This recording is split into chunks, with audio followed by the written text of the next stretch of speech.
Alors, je parle depuis 2 messages déjà de la grande tribulation.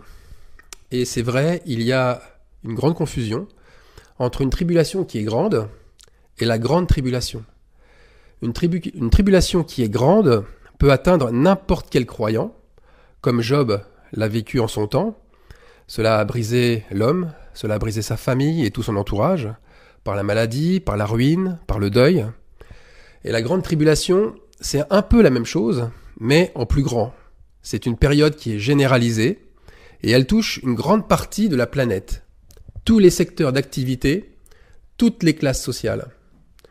Et comme 1/3 des hommes qui furent tués par le fléau d'Apocalypse 9, 18. Là, ça touchait 1/3 des hommes, ça va toucher 1/3 des hommes de la planète. Mais le lien qui existe entre la tribulation grande et la grande tribulation, ça va nous servir à comprendre justement ce qu'est la grande tribulation. Alors, ensuite, nous savons et nous pressentons par l'Esprit de Dieu que les douleurs de l'enfantement sont là et que des événements terribles sont à notre porte. Cela est imminent, et c'est sûr. Nous, c'est bien sûr l'Église, l'ensemble des croyants en général. Nous savons que nous sommes sous le 4e sceau d'Apocalypse 6, 7. C'est un sceau qui annonce des choses terribles d'ailleurs. Le diable a un pouvoir accru, c'est celui de pouvoir faire périr 1/4 de la population mondiale par 4 fléaux. Je rappelle les fléaux, par l'épée, par la famine, par la mortalité et par les bêtes sauvages de la terre. Alors, on va reprendre en détail ce que sont ces 4 fléaux et voir ce qu'il y a derrière. L'épée, c'est bien sûr la guerre, on l'a tous compris, mais aussi une certaine forme de guerre, la guérilla, qui s'est développée notamment avec le terrorisme à partir des années 70, et plus précisément aujourd'hui, on connaît avec Daesh. En deuxième partie, le deuxième fléau, c'est la famine. Et c'est comme son nom l'indique, c'est le manque de nourriture, mais ça c'est pour les pays du tiers-monde. Mais pour les pays modernes qui sont industrialisés, ce serait plutôt leur richesse qui est atteinte, donc le manque d'argent qui se traduit entre autres par le chômage. Toutes ces pertes d'emploi entraînent un grand désespoir, allant jusqu'au suicide. En France, on a l'hebdomadaire Le Point qui a donné des statistiques, notamment sur les agriculteurs. Et en France, un agriculteur se suicide tous les 2 jours. Ça, c'est bien entendu des statistiques. Il y a aussi la famine, mais la famine spirituelle, c'est-à-dire le manque de révélation qui fait périr le peuple. Osée 4.6. Le 3e fléau, la mortalité. On pourrait dire que ce sont toutes les causes qui ne sont pas expliquées ou qui ne sont pas prévues. C'est-à-dire qui arrivent un petit peu par la malchance, par la fatalité, comme les accidents. Donc les accidents de voiture, les trains qui déraillent, les avions qui s'écrasent, les catastrophes naturelles aussi, donc les tsunamis, les tremblements de terre, les éruptions volcaniques, les typhons, les cyclones, etc., etc. Il y a aussi les morts subites, les crises cardiaques, les ruptures d'anévrisme, ce qu'on appelle les AVC, mais aussi et surtout le cancer, qui arrive subitement sur un individu, bien souvent sans crier gare. Ensuite, on a le 4e fléau, c'est les bêtes sauvages de la terre. Alors, contrairement à l'imaginaire collectif, les animaux les plus effrayants ne sont pas forcément les plus meurtriers. Alors que nos regards se tournent naturellement du côté des requins ou des lions, il existe des organismes bien plus dangereux qui nous menacent constamment, et ce sont des organismes invisibles, microscopiques, comme les virus, comme les bactéries, qui font beaucoup plus de ravages chez l'espèce humaine. Un virus, c'est un être vivant qui agit comme une bête sauvage et qui s'attaque à nos organismes et qui évolue et se renforce de corps en corps, d'organisme en organisme. Alors nous avons bien entendu des exemples sous les yeux qui sont nombreux, le sida, la grippe, on peut même appeler les grippes maintenant parce que le virus se transforme, l'hépatite B, le virus Ebola. Nous avons aussi un petit insecte qui est responsable d'une maladie d'une épidémie aussi très importante, qui est le paludisme. Et ce petit insecte, c'est le moustique, qui fait donc des grands ravages. Alors pourquoi je vous annonce tout cela ? Alors c'est bien entendu pas pour vous faire peur, mais c'est aussi, c'est vrai qu'il faut le reconnaître que quand même il y a 1/4 de la population mondiale qui va disparaître. Et 1/4, c'est un chiffre important puisque c'est pas loin de 2 milliards. C'est 1,8 milliard. Mais on va reprendre le 4e sceau. Le cavalier qui monte à cheval et qui est d'une couleur pâle s'appelle la mort. Et nous savons que le dernier ennemi qui sera vaincu, donc qui sera détruit, c'est la mort. 1 Corinthiens 15, 26. Mais on sait aussi que ceux qui sont en Christ ne mourront jamais. Alors il y a un détail qui n'en est pas un. Ça c'est lorsque l'on lit le 4e sceau. Le séjour des morts l'accompagnait. C'est-à-dire l'accompagnait ce cavalier avec ce cheval. Et la version Martin dit l'enfer suivait après lui. Le but de ce cavalier est annoncé d'abord par ce qu'il accompagne et par sa couleur aussi. Il est d'une couleur pâle, verdâtre. Et là, on voit bien que ce sont les couleurs d'un être humain qui est mort. Donc son but est clair, répandre la mort par tous les moyens. En empêchant d'abord les hommes de se repentir, de se convertir ou de se reconvertir, d'éloigner d'eux l'Esprit de Dieu, de répandre la religion sur toute la planète, d'endormir le peuple de Dieu, d'empêcher le réveil des élus. Il veut remplir le séjour des morts ou l'enfer qui est un lieu de perdition. Alors que le lieu de vie est en Jésus. On sait que quand un croyant qui est rempli du Saint-Esprit s'endort, il ne meurt pas, il s'endort, il rentre dans la maison de son Père et il va en Jésus-Christ, puisqu'il est scellé en lui. Éphésiens 1,13. Mais alors, quel est le plan de Dieu pour l'Église précisément pendant cette période ? Lorsque j'ai lu Ézéchiel, chapitre 14, des versets 21 à 23, j'ai tout de suite compris que cette prophétie nous renvoyait directement au 4e sceau. Là encore une fois de plus, l'avenir est déjà inscrit dans le passé. Alors, Ézéchiel 14, 21-23, version seconde. Oui, ainsi parle le Seigneur l'Éternel. Quoique j'envoie contre Jérusalem mes 4 châtiments terribles, l'épée, la famine, les bêtes féroces et la peste, 4 fléaux, pour en exterminer les hommes et les bêtes, il y aura néanmoins un reste qui échappera, qui en sortira, des fils et des filles. Voici, ils arriveront auprès de vous, vous verrez leur conduite et leurs actions, et vous vous consolerez du malheur que je fais venir sur Jérusalem, de tout ce que je fais venir sur elle. Ils vous consoleront quand vous verrez leur conduite et leurs actions, et vous reconnaîtrez que ce n'est pas sans raison que je fais tout ce que je lui fais, dit le Seigneur l'Éternel. Alors, ce texte est très explicite, je trouve. Nous y avons lu les 4 fléaux, les 4 châtiments qui arrivent sur Jérusalem, sur Israël, sur l'Église aussi, et sur Juda. Et on y a lu aussi la mise à part des élus, un reste qui échappera à ces terribles châtiments. Le malheur n'est pas pour eux. La mission de ce reste, c'est justement de témoigner. Premièrement, par cette mise à part. Deuxièmement, par leur amour, qui est traduit ici par leur conduite et leurs actions. Ils vont en fait témoigner qu'ils sont un peuple élu, choisi et béni par Dieu.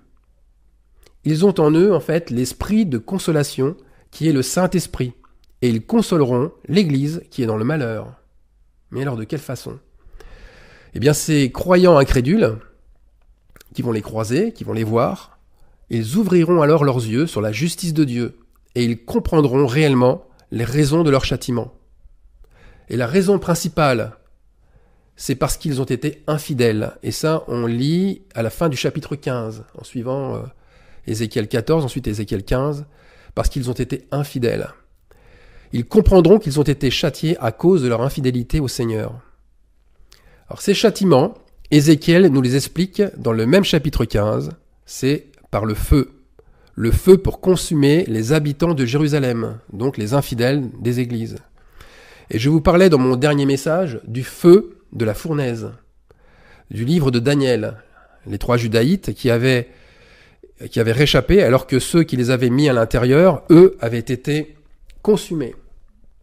La situation ici est identique. Nous sommes bien en face d'un châtiment et aussi d'un rassemblement.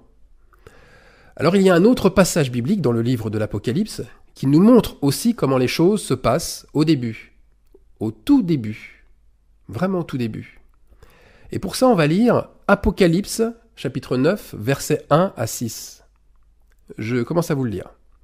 Le 5e ange sonna de la trompette, et je vis une étoile qui était tombée du ciel sur la terre. La clé du puits de l'abîme lui fut donnée, et elle ouvrit le puits de l'abîme. Là, on voit bien la similitude avec le séjour des morts du 4e sceau. Et il monta du puits une fumée comme la fumée d'une grande fournaise. Et le soleil de l'air furent obscurcis, et le soleil et l'air furent obscurcis par la fumée du puits. De la fumée sortirent des sauterelles. Alors, un petit rappel, les sauterelles, Gazam, Gélec, Azil, ce sont les démons, ceux qui dévorent la sainteté dans le livre de Joël. Donc, de la fumée sortirent des sauterelles qui se répandirent sur la terre, et il leur fut donné un pouvoir comme le pouvoir qu'ont les scorpions de la terre. Il leur fut dit de ne point faire de mal à l'herbe de la terre, ni à aucune verdure, ni à aucun arbre. Donc là, on voit bien qu'il n'y a pas de guerre par les bombes, ni par des engins explosifs, aussi sophistiqués soient-ils, que ce soit des bombes nucléaires ou autres. Donc, il leur dit de ne point faire de mal à l'herbe de la terre, ni à aucune verdure, ni à aucun arbre, mais seulement aux hommes, mais pas n'importe quel homme, qui n'avaient pas le sceau de Dieu sur le front. C'est-à-dire qu'ils ne sont pas scellés par le Saint-Esprit. Il leur fut donné, non de les tuer, mais de les tourmenter pendant 5 mois. Et le tourment qu'elle causait était comme le tourment que cause le scorpion quand il pique un homme. En ces jours-là, les hommes chercheront la mort, et ils ne la trouveront pas. Ils désireront mourir, et la mort fuira loin d'eux. Alors moi je vous dis tout de suite, jusqu'à là, il y a quelques jours, je ne pensais pas que l'épouse de Christ serait encore là. À ce moment précis. Pour moi, elle était déjà partie avec la 4e trompette du 4e ange. Depuis plusieurs mois, j'avais le message de la 4e trompette. Il était en préparation, j'étais prêt à le publier, donc à le dire. Et puis je pensais que lorsque le tiers du soleil ne brille plus, cela devait correspondre à la lumière qui est sur les élus et qui disparaît avec eux. C'est donc que cette lumière était partie avec eux dans l'enlèvement. Eh bien le Seigneur ne m'a pas permis de finir ce message. Quelque chose fort en moi me disait non, c'est pas ça. Ce n'est pas le moment. Il te manque quelque chose. Ben oui, là quand je viens de lire la 5e trompette, et oui, vous voyez, la grande fournaise est là. Le soleil est obscurci.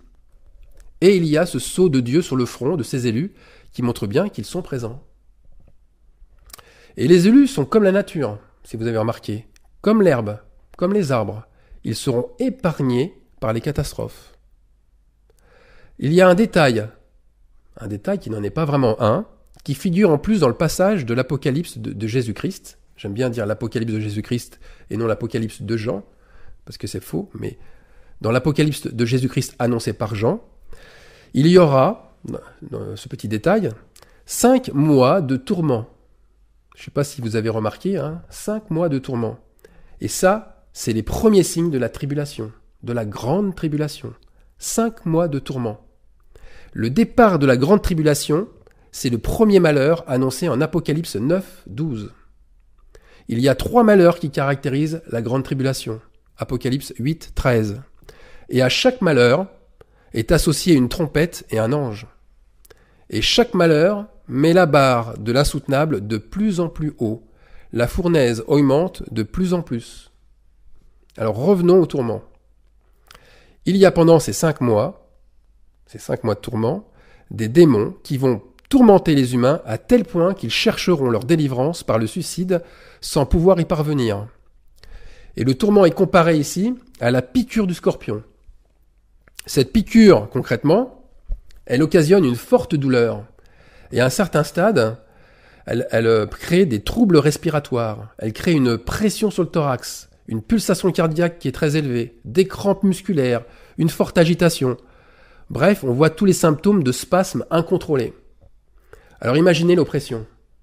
Imaginez un petit peu. L'oppression sera telle que les gens seront vraiment effrayés, anéantis par ce qui va leur arriver, au point de vouloir en finir avec la vie. Alors quelle peut être cette oppression, ce venin? Alors là, c'est de la révélation. Cela m'est tombé dessus comme cela, soudainement. Nous avons affaire au deuxième fléau, c'est-à-dire à la famine. Le deuxième fléau du quatrième sceau, la famine. Le premier, c'était l'épée, le deuxième, c'est la famine. Alors on va lire pour cela ce que Paul, Silas et Timothée nous dit dans 1 Thessaloniciens 5, 2, 3. Le jour du Seigneur viendra, comme un voleur, dans la nuit, quand les hommes diront paix et sûreté, alors une ruine soudaine les surprendra. Voilà le venin. Le venin, c'est une ruine soudaine. Ce venin est dans la queue du scorpion. Il surprend, il pique au dernier moment. C'est la chute de Babylone, les empires financiers, l'économie qui s'écroule, les finances, tous ceux qui ont des placements financiers perdent leurs économies et leurs richesses, des grands lobbies bancaires et industriels s'écroulent, et ils entraînent avec eux une foule de chômeurs. Apollyon en hébreu, Abaddon en grec, on lit ça dans Apocalypse 9, 11, c'est le nom de l'ange de l'abîme, et son nom est destruction, destructeur. Nous voyons bien que le roi de ces démons, c'est le diable. Et l'objectif de destruction est clair. Ce sont tous ces empires qui seront détruits et qui emmènent avec eux tous ceux qui avaient placé en eux leur confiance et bien sûr leur richesse. Alors cette ruine ne touche absolument pas la nature, mais seulement les biens matériels qui perdent en un jour toute leur valeur. La définition du dictionnaire, elle est très simple et directe. La ruine, c'est une déchéance, c'est un effondrement moral. Mais c'est aussi une perte des biens de la fortune d'une ou plusieurs personnes physiques ou morales. Personnes morales, c'est les sociétés. Alors j'étais amené à penser, et je crois comme beaucoup, que le début de la grande tribulation serait marqué par la mise au pouvoir de l'Antéchrist. Pour moi, c'était le début, ça. L'Antéchrist serait visible, et sa mise au pouvoir serait même très spectaculaire. On pourrait mettre enfin un nom sur le visage de l'homme impie. Eh bien non, et non. Ce sont des sauterelles. Ce sont des démons sortant du puits de l'abîme qui sonnent le départ des hostilités. Si on peut dire comme ça. Ces démons vont agir sur toute la planète et mettre le feu à tout ce système inique d'enrichissement malfaisant. Apocalypse 9, versets 10 à 11. Elles, donc les sauterelles, avaient des queues semblables à des scorpions et des aiguillons, et c'est dans leur queue qu'était le pouvoir de faire du mal aux hommes pendant 5 mois. Elles, donc ces sauterelles, transportent dans leur queue la destruction, la ruine. La sauterelle, beaucoup la connaissent, c'est un insecte qui dévore, et en un instant, elle peut mettre complètement un champ de blé par terre. Ce sont de terribles ravageurs, plus redoutables que la gelée et la grêle. Elles détruisent les récoltes et mettent une population en ruine en un rien de temps. Voilà la ruine soudaine qui est annoncée. Elle est annoncée, premièrement, par le 5e ange de la 5e trompette. Deuxièmement, elle est annoncée aussi par Paul, Silas et Timothée dans l'épître aux Thessaloniciens, que l'on vient de lire. Mais aussi par Ésaïe, rappelez-vous, lorsqu'il prophétise le jour du grand carnage, ou la chute des tours, c'est la même chose. Et aussi par Jésus lui-même, qui annonce dans Matthieu 24, « Il ne restera ici pas pierre sur pierre qui ne soit renversée. » C'est pourquoi lorsque vous verrez dans le lieu saint l'abomination de la désolation, alors là juste une petite aparté, l'abomination de la désolation, c'est la ruine qui commence par la maison de Dieu. C'est le christianisme qui est immergé complètement dans le paganisme et les pratiques occultes. Donc après cette petite aparté, lorsque vous verrez donc ce qui se passe dans le lieu saint, que ceux qui sont en Judée fuient dans les montagnes. Là aussi, ça signifie que ceux qui aiment Jésus, qui le craignent, fuient dans les montagnes. Le retour de Jésus se fait dans la montagne sainte. C'était le titre d'un des derniers messages. Alors malheur aux femmes qui seront enceintes. Priez pour que votre fuite n'arrive pas en hiver, car alors la détresse sera si grande qu'il n'y en a pas eu de pareille depuis le commencement du monde jusqu'à présent et qu'il n'y en aura jamais. Alors bien sûr, nous, élus, nous serons dans cette fournaise. sans qu'elle nous touche. Bien sûr, nous y serons. C'est sûr, c'est une réalité. Et nous serons là où la lumière du soleil, c'est-à-dire la puissance du Saint-Esprit, sera 7 fois plus grande. Où la lumière de la lune, c'est-à-dire l'Église épouse, la lune, sera comme la lumière du soleil, c'est-à-dire que des fils et des filles de Dieu brilleront 7 fois plus fort. Ésaïe 30, 26. Mais alors pourquoi ? Pourquoi on va briller plus fort ? Pour y faire quoi ? La raison se trouve dans le chiffre 5. La durée de l'épreuve, 5 mois. Les sauterelles ont reçu le pouvoir de faire du mal aux hommes pendant 5 mois. 5, c'est le chiffre qui représente la manifestation de la faiblesse humaine, de son incapacité à sortir des épreuves sans l'aide de Dieu, de sa limitation à se fier à ses 5 sens, mais aussi aux besoins de la grâce divine. Chiffre 5, c'est le chiffre de la grâce. Le chiffre 5, c'est aussi, et c'est un petit peu paradoxal, la parabole des 10 vierges. C'est 2 fois 5. Les 5 vierges folles et les 5 vierges sages.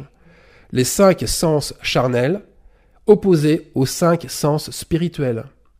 Les 5 vierges folles verront qu'elles manquent d'huile et elles iront en demander aux 5 vierges sages. Matthieu 25, 6. Au milieu de la nuit, on cria « Voici l'époux, allez à sa rencontre !» Alors toutes ces vierges se réveillèrent et préparèrent leurs lampes. Les folles dirent aux sages « Donne-nous de notre huile, car nos lampes sont éteintes. » Les sages répondirent « Non, il n'y en aurait pas assez pour nous et pour vous. Allez plutôt chez ceux qui en vendent et achetez-en pour vous. » Voilà Matthieu 25, 6. Les 5 vierges sages et folles, ça rejoint complètement la prophétie d'Ézéchiel 14, 21. Voici, ils arriveront près de vous, vous verrez leur conduite et leurs actions, et vous vous consolerez du malheur que je fais venir sur Jérusalem. Il y a une relation très importante entre les vierges sages et les vierges folles. Que feront les 5 vierges sages ? Ça me paraît évident. Elles leur montreront par leur conduite et leurs actions que rien ne sert de vouloir comprendre par la connaissance les choses qui vous arrivent, mais allez vous repentir. Convertissez-vous pendant qu'il en est encore temps, et des temps de rafraîchissement viendront de la part du Seigneur. Ça, c'est ce qu'ont dit les apôtres. On lit ça dans Actes, chapitre 3, verset 19. Alors, une dernière chose avant de terminer le message. Une dernière chose. Pourquoi Jean a-t-il vu autant de détails sur ces sauterelles ? Dans les versets 7 à 12, il y a 6 versets qui décrivent ces sauterelles. Pourquoi il y a autant de détails ? J'avais beau lire et relire ces versets, je ne voyais rien, je n'y comprenais rien. Et puis, la lumière est arrivée soudainement, là aussi, au moment même où je ne m'y intéressais plus. Alors je vais vous lire verset 7, et à chaque fois, je vais vous dire ce que l'Esprit m'a dit. Ces sauterelles ressemblaient à des chevaux préparés pour le combat. Eh bien, le caractère de ces démons laisse entrevoir une discipline de fer, un savoir-faire et des compétences solidement établies.